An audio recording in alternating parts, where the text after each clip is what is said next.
सिकेबल एउटा प्रशिक्षक र सिक्ने इच्छुक विद्यार्थीहरू जोड्ने अनलाइन माध्यम हो। सिकेबलमा तपाईँले आफूसँग भएको ज्ञान र सिपको आधारमा विभिन्न कोर्सहरू बनाएर बेच्न सक्नुहुन्छ। यसमा कुनै उमेर समूह र सीमित विषयको हद छैन। तपाईँ आफ्नो इच्छाअनुसार जतिसुकै कोर्सहरू फरक समयावधि बनाएर विद्यार्थीमा जान सक्नुहुन्छ र त्यसको पारिश्रमिक पनि आफै निर्धारण गर्न सक्नुहुन्छ। साथै सिकेबलमा तपाईँले आफ्नो स्कुल र इन्स्टिट्युटको प्रत्यक्ष क्लासहरू सञ्चालन गर्न सक्नुहुन्छ। उच्च प्राविधिक क्षमताद्वारा सुसज्जित यो प्लेटफर्ममा तपाईँ अनलाइन मिटिङहरू र कार्यक्रमहरू बिना कुनै बाधा र अवरोध सहज ढङ्गबाट गर्न सक्नुहुन्छ। सिकेबलमा एज अ कोलाबोरेटरको रूपमा साइन अप गर्नुको लागि sikable.com मा जानुस्। त्यसपछि टप राइट कर्नरमा रहेको रजिस्टर अप्सनमा क्लिक गर्नुस्। त्यहाँ दुईटा अप्सन आउनेछ, लर्नर र कोलाबोरेटर भनेर। तपाईँले कोलाबोरेटरमा क्लिक गर्नुपर्ने छ। त्यसपछि तपाईँ आफ्नो बेसिक डिटेल्सहरू फिलअप गर्न सक्नुहुन्छ, जस्तै तपाईँको email address, phone number, user name अनि तपाईँको पासवर्ड। सो एकचोटि यो सबै डिटेल्सहरू भरिसकेपछि तपाईँ टर्म्स एन्ड कन्डिसनमा टिकमार्क लगाएर रजिस्टर गर्न सक्नुहुनेछ। रजिस्टर गरिसकेपछि यो चाहिँ तपाईँको भित्रको ड्यासबोर्ड हो। यो ड्यासबोर्डमा तपाईँले आफ्नो पर्सनल डिटेल्सहरू फेरि डिटेलमा भर्न सक्नुहुनेछ, जस्तै तपाईँको पुरा नाम, तपाईँको एउटा सर्ट बायो र त्योसँगै तपाईँले आफ्नो प्रोफाइल पिक्चर पनि चेन्ज गर्न सक्नुहुनेछ। त्योसँगै तपाईँले आफ्नो एक्सपिरियन्स, तपाईँको अहिलेको करेन्ट एफिलिएसन्स, सर्टिफिकेसन्स र तपाईँको इभन ब्याङ्किङ इन्फर्मेसन पनि यहाँ गएर राख्न सक्नुहुनेछ। सो यो डिटेल्सले तपाईँको प्रोफाइललाई अझ मजबुत र बलियो देखाउनेछ। आउनुहोस् अब हेरौँ सिकेबलमा कसरी कोर्स क्रिएट गर्ने। तपाईँले साइन अप गरिसकेपछि टप राइट कर्नरमा जानुस्। त्यहाँबाट तपाईँले आफ्नो ड्यासबोर्डमा क्लिक गर्नुहोस्। यसपछि चाहिँ तपाईँ आफ्नो यो ड्यासबोर्डमा पुग्नुहुनेछ। ड्यासबोर्डमा फर्स्टमा ओभरभ्यू हुन्छ र लेफ्ट साइडमा सर्टेन सेटिङ्सहरू र डिफ्रेन्ट इभेन्ट्स, कोर्सेस इत्यादि हुन्छ। र यो केसमा अब हामी कोर्स क्रिएट गर्न गइरहेका छौँ भने क्रिएट कोर्समा क्लिक गर्नुहोस्। तपाईँ देख्न सक्नुहुन्छ यहाँ कोर्स तपाईँको 5वटा स्टेपमा क्रिएट गर्न सकिन्छ। यो स्टेपहरू हामीले पालै पालो फलो गर्नुपर्ने हुन्छ। र पहिलो स्टेपमा भनेको चाहिँ तपाईँको सर्टेन डिटेल्सहरू कोर्स रिलेटेड राख्नुपर्ने हुन्छ, जस्तै category, course name, short description, course detail भयो। त्यसपछि यो सम्बन्धित ट्याग्सहरू भयो र लास्टमा कभर पिक्चर भयो।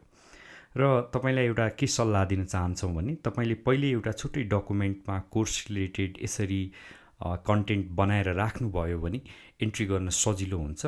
सो तपाईँको कोर्स डिटेल, डिस्क्रिप्सन, च्याप्टर, सेड्युलहरू सबै पहिले एउटा डकुमेन्टमा छुट्टै बनाएर राख्नुहोस्। अब हामी क्रिएट गरौँ कोर्स। पहिलो स्टेप रहेको छ क्याटेगोरी चुज गर्ने। यो कुन चाहिँ क्याटेगोरीको कोर्स हो। फर इक्जाम्पल यो चाहिँ हाम्रो स्किल्स रिलेटेड भएको हुनाले हामीले यसलाई स्किल्समा राखेका छौँ। दोस्रो स्टेपमा तपाईँले आफ्नो कोर्सको नाम राख्न सक्नुहुन्छ। यो केसमा कोर्सको नाम भनेको basics of Photoshop and Illustrator भनेर छ। सो कोर्सको नाम राख्नुभयो। त्यस्तै अब सर्ट डिस्क्रिप्सन र कोर्स डिटेल पनि राख्नुपर्ने हुन्छ पालै पालो गरेर।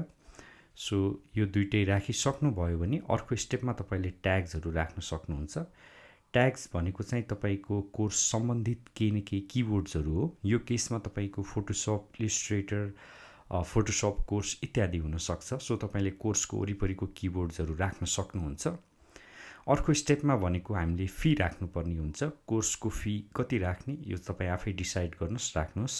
डिस्काउन्ट छ भने यहाँ पर्सेन्टेज मेन्सन गर्न सक्नुहुन्छ। त्यस्तै सर्टिफिकेसन छ भने पनि तपाईँ यहाँ मेन्सन गर्न सक्नुहुन्छ। र फाइनल स्टेपमा यो फर्स्ट स्टेपको फाइनल त हाम्रो गर्नुपर्ने भनेको यसमा कभर पिक्चर अपलोड गर्नुपर्ने हो। यो पनि तपाईँ पहिले डाउनलोड गरेर राख्नुहोस् अनि लास्टमा अपलोड गर्नुहोस्। अनि हामीले यो स्टेप कम्प्लिट गरिसक्यौँ। अब क्रिएटमा क्लिक गरौँ र हाम्रो अब हामी नेक्स्ट स्टेपमा पुग्यौँ, जुनमा चाहिँ हामीले च्याप्टर एड गर्नेछौँ। च्याप्टर एड गर्नुको लागि तपाईँको च्याप्टरको नाम र च्याप्टरको डिटेल्सहरू राख्नुपर्ने हुन्छ। कतिवटा कोर्समा तपाईँको च्याप्टरहरू छ इत्यादि त्यहाँबाट थाहा हुन्छ। फर्स्टमा च्याप्टर नेम आयो। जस्तै अब यसमा स्टार्टिङ विथ फोटोसप भनेर हामीले एउटा फर्स्ट च्याप्टर बनायौँ। त्यसपछि तपाईँ यसमा च्याप्टरको डिटेल राख्न सक्नुहुन्छ। त्यसपछि त्यस्तै गरी अर्को च्याप्टर क्रिएट गर्न सक्नुहुन्छ। सो पालै पालो यहाँ तपाईँको कोर्समा कतिवटा च्याप्टर छ त्यो तपाईँले यहाँबाट गर्न सक्नुहुन्छ। सो यो सकाएपछि तपाईँले अर्को स्टेपमा जानुपर्ने हुन्छ। अर्को स्टेपमा चाहिँ यहाँ सेड्युल बनाउनु पर्ने हुन्छ। सेड्युल भनेको चाहिँ तपाईँको कोर्स कहिलेदेखि सुरु हुन्छ र कहिलेसम्म अन्त्य हुन्छ, एउटा टाइम ड्युरेसन राख्नुपर्ने हुन्छ। फर्स्टमा तपाईँ सेड्युलको नाम राख्नुपर्ने हुन्छ। त्यो भनेको जस्तै फर्स्ट ब्याच, सेकेन्ड ब्याच या त्यस्तो हुनसक्छ। सेड्युलको नाम राख्नुहोस्। त्यसपछि म्याक्सिमम नम्बर अफ स्टुडेन्ट कतिजना राख्नुहुन्छ त्यति नम्बर त्यहाँ मेन्सन गर्नुहोस्। त्यसपछि स्टार्ट डेट र एन्ड डेट राख्नुपर्ने हुन्छ। यो केसमा चाहिँ 25 जुलाईदेखि 15 अगस्तसम्मको राखेको छु मैले। सो तपाईँ पनि एउटा आफ्नो डेट रेन्ज यहाँ अलरेडी क्यालेन्डर हुन्छ, त्यहाँबाट गएर तपाईँले सेलेक्ट गर्न सक्नुहुनेछ। सो स्टार्ट डेट र एन्ड डेट राखिसकेपछि चाहिँ तपाईँले यसमा क्रिएट गर्नुहोस् अनि त्यसपछि तपाईँ नेक्स्ट स्टेपमा जान सक्नुहुन्छ। अब यो स्टेपमा भनेको क्रिएट सेसन्सहरू हो। सपोज 25 जुलाईदेखि यो कोर्स भइरहेको छ भने यो दिनदिनै हुने कोर्स हो। यदि दिनदिनै हुन्छ भने कति बजेदेखि कति बजे हुन्छ त्यो हामीले राख्नुपर्ने हुन्छ। यसमा मैले डेली गरेँ, सिङ्गल गरेँ र 25देखि नै स्टार्ट गरेँ। त्यसपछि माथि डेट सेलेक्ट गरेपछि कति बजे सुरु हुन्छ भन्नुको लागि मैले 4देखि 5 यो कोर्स दिने विचार गरेको छु। त्यही भएर म यहाँ सुरुमा 4 सेलेक्ट गर्छु। त्यसपछि त्यस्तै गरी एन्ड टाइम भनेको तपाईँको 5 हुन्छ, 5 बज्ने। र मैले यो एउटा सेसन्स क्रिएट गरेँ जसमा मैले स्टार्ट र एन्ड डेट राखेँ हरेक दिनको लागि। सो सेसन्स विकली र सिङ्गल पनि हुनसक्छ। यदि विकली हो भने विकली राख्नुहोस्। अनि यो चाहिँ तपाईँको सेड्युल डेटभित्र राख्नुपर्ने हुन्छ। त्यस्तै गरी तपाईँले यहाँ विभिन्न तपाईँको कोर्समा सपोज 20 दिनको कोर्समा तपाईँको 12वटा सेसन्स छ भने 12वटा क्रिएट गर्नुहोस्, 15वटा छ भने 15वटा क्रिएट गर्नुहोस्। यहाँनिर चाहिँ तपाईँले हरेक दिनको डिटेल्ड सेसन कुन दिन कति बजे भनेर राख्न सक्नुहुन्छ। ओके, सेसन्स क्रिएट गरिसकेपछि अब अर्को अन्तिम स्टेप भनेको चाहिँ एउटा क्रिएट फ्री सेसन्स भन्ने हुन्छ। यो क्रिएट फ्री सेसन्समा जेनरली हामी के गर्छौँ भन्दाखेरि यो एउटा अप्सनल हो, कम्पलसरी चाहिँ होइन। कोर्स सुरु हुनुभन्दा अगाडि कोर्सको बारेमा एउटा ओरिएन्टेसन दिने जस्तो एउटा प्रक्रिया हो। सपोज म 25 जुलाईको 4देखि 5 क्लास दिँदैछु भने त्योभन्दा अगाडि चाहिँ मैले 1 घन्टाको ओरिएन्टेसन राखेँ। 12देखि 1 को बिचमा म चाहिँ त्यो बेला यो कोर्सको बारेमा अरू बेसिक डिटेल्स, अरू केही चाहिन्छ चाहिँदैन इत्यादि एक्सप्लेन गर्छु। सो एउटा अप्सनल हो, यो तपाईँले यसरी एउटा क्रिएट गर्न सक्नुहुन्छ। अब यो सकेपछि चाहिँ तपाईँ देख्न सक्नुहुन्छ हाम्रो कोर्स पुरै क्रिएट भएको छ। अब यही कोर्सलाई चाहिँ हामी वेबसाइटमा गएर एकचोटि हेरौँ। अल कोर्सेसमा जानुहोस्, रिसेन्ट कोर्स सुरुमै आउँछ र तपाईँले यो कोर्समा क्लिक गर्नुभयो भने तपाईँले देख्न सक्नुहुनेछ यो हामीले भर्खरै पब्लिस गरेको डिटेल्सहरू, अब्जेक्टिभ देख्नुभयो, अरू डिटेल्स देख्नुभयो। त्यस्तै अलि तल गर्नुभयो भने हामीले 3टा च्याप्टर राखेको थियो, च्याप्टरहरू पनि यहाँ आइसकेको छ। र राइट साइडमा हेर्नुभयो भने क्यालेन्डर देख्नुहुन्छ। त्यो क्यालेन्डरमा चाहिँ तपाईँको सेसन्स डिटेल्सहरू हुन्छ। 25देखि सुरु थियो अनि फर्स्ट ब्याच 4 to 5 भनेर यहाँ देख्न सक्नुहुन्छ। सो यसरी चाहिँ तपाईँको इच्छुक विद्यार्थीहरूले तपाईँको कोर्सको बारेमा डिटेल हेर्न सक्नुहुन्छ।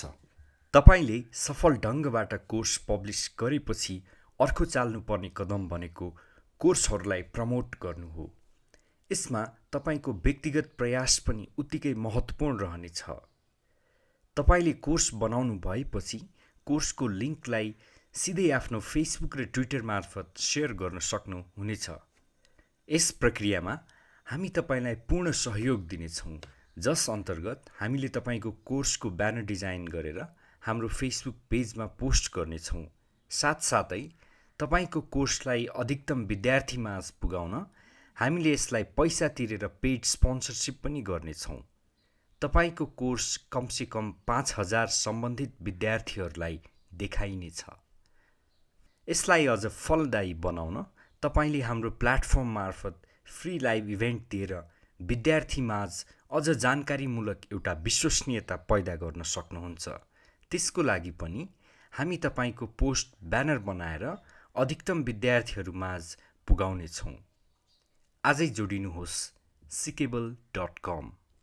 थप जानकारीको लागि तपाईँ हाम्रो फेसबुक पेजमा गएर हामीलाई मेसेज गर्न सक्नुहुन्छ र हामी तपाईँलाई एउटा इन्ट्रो सेसन राख्नेछौँ। धन्यवाद।